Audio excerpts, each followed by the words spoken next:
नवंबर में प्याज की गिठान को काटकर ज़मीन में लगाते हैं। ये बीज हमारा मार्च के आखिरी हफ्ते में अप्रैल के पहले हफ्ते तक पक जाता है।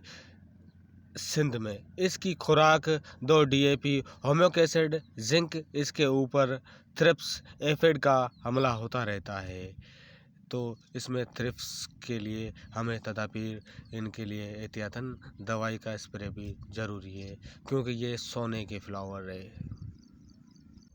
दोस्तों, मैं हूं तुम्हारा दोस्त शंकर लाल। एडवांस फार्मिंग में आप सबको मैं वेलकम कहूँगा। तो दोस्तों, प्याज की काश्तकारी करने से पहले सबसे पहले सिलेक्शन होती है ज़मीन की। जो ज़मीन अच्छे से अच्छी हो ज़मीन, और उसको सिलेक्शन यानी कि अच्छे से अच्छी ज़मीन हो और उसकी बनावट होती है। जो खेड़ी के बारे में उनको अच्छी से अच्छी खेड़ी करनी पड़ती है, यानी कि लेज़र से लेकर चीज़र अदर जो 5 फारा हर है या कल्टीवेटर है, तो लेज़र भी उनको बिल्कुल नॉर्मल से यानी कि बिल्कुल लेवल करनी पड़ती है। उसके बाद इनकी पेराई करते हैं हम ओनियन। ठीक है, तो ओनियन आसान क्रॉप नहीं है, इनके ऊपर बहुत मेहनत और बहुत खर्चा है। और जब ये बिकने पे आता है तो इनका भाव सोने के बराबर भी कभी बिकता है, तो कभी मिट्टी के बराबर भी हो जाता है ना। तो हमारे सिंध में ज़्यादातर ना अभी 3 साल से हम लगातार यानी कि बड़े से बड़ा बेनिफिट ले रहे हैं ओनियन के।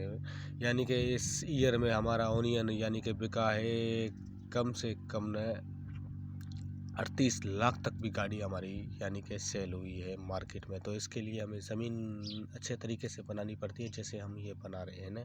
तो इसके लिए लेवल हमारे लिए ज़रूरी है और छोटे छोटे क्रिए निकालने पड़ते हैं, और इनकी बिल्कुल लिक्विड यानी कि सही नमूने से इनकी खेड़ी होनी चाहिए, और पंचू इनकी बुरबुरी यानी कि बहुत होनी चाहिए। और जैसे न अदर ज़मीनें होती है उस तरीके से इनकी नहीं, इस तरीके से यानी कि हमें बनानी पड़नी है।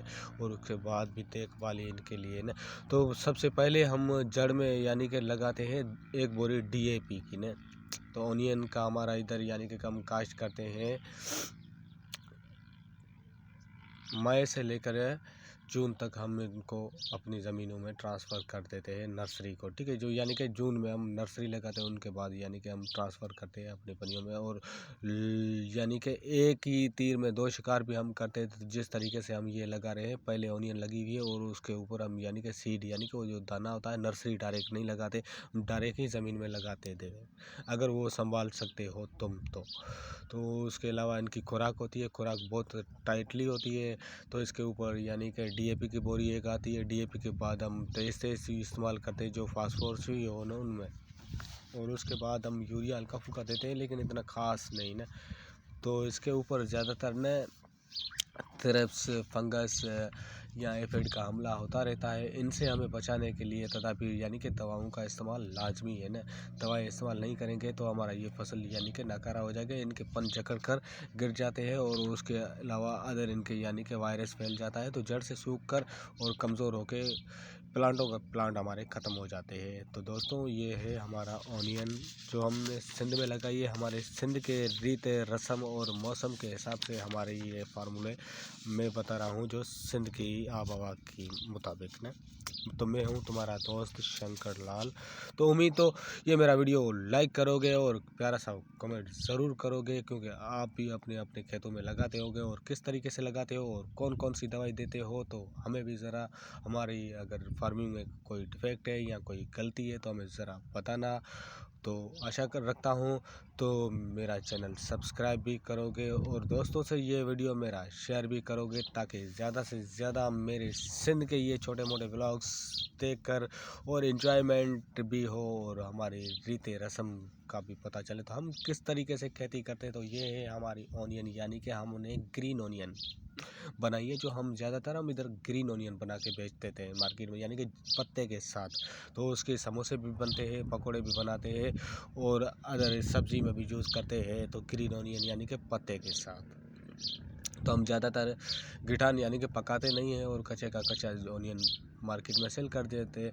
तो ये हमारा 8,000 रुपये मन तक भी बिकता है पत्ते के साथ ओनियन। और अभी मार्केट कुछ डाउन है, लेकिन रमज़ान से पहले यानी कि 1-2 दिन पहले 8,000 तक की मार्केट थी, और अभी भी 5,000 रुपये मन चल रहा है। बहुत इस साल हमने बहुत ओनियन में बेनिफिट कमाया, यानी कि 8-8 लाख रुपए तक भी हमारा एक एकड़ यानी कि इनकम ले आता था। तो ये हमारी ऑनियन पक चुकी है और हमने चाहिए यानी कि ज़मीन से निकाल कर हम मार्केट सेल करने के लिए ये इतनी गट्ठी पालते हैं। 8 से 10 किलो की हमारी गट्ठी हो जाती है, तो वो 40 गट्ठी का बोरा होता है, वो साथ में बिक जाता है, यानी कि हमारा वेट के हिसाब से ही बिकता है। लेकिन हम